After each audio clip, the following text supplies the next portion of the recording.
I've been a member of lots of small groups throughout my Christian walk, and some of my fondest memories of those various groups have been when we as a group would agree to focus our attention on a single kingdom issue and then take a deep dive into it.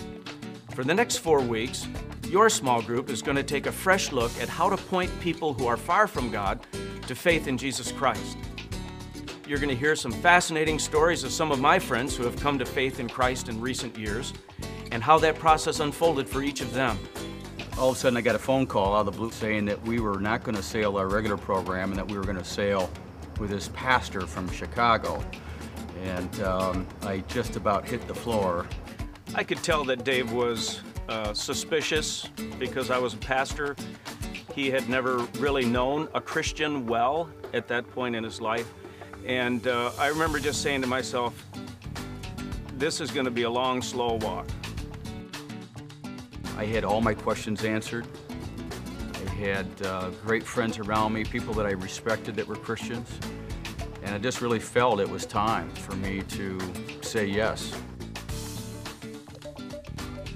Just Walk Across the Room was born out of the desire to help every Christ follower reflect Christ's love and repeat his action by taking simple walks across rooms, leaving our own circles of comfort, extending hands of care and compassion and inclusiveness to people living far from God.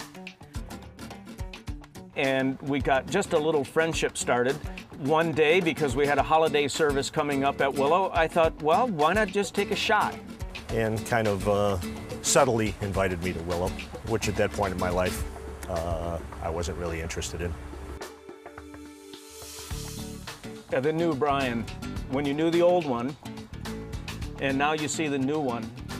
My life has gone through an unbelievable change. You're also going to hear from another friend of mine who has not crossed the line of faith yet, but who has certainly made progress from the negative territory that he was in. Bill and I were raised very similarly. I went to school and to chapel every day and twice on Sunday and catechism, and I didn't like it. And I rebelled against it. I think something that's hard for Christians to offer people far from God is a kind of radical inclusiveness. I hope you'll consider joining me as we explore a brand new way to point people toward faith.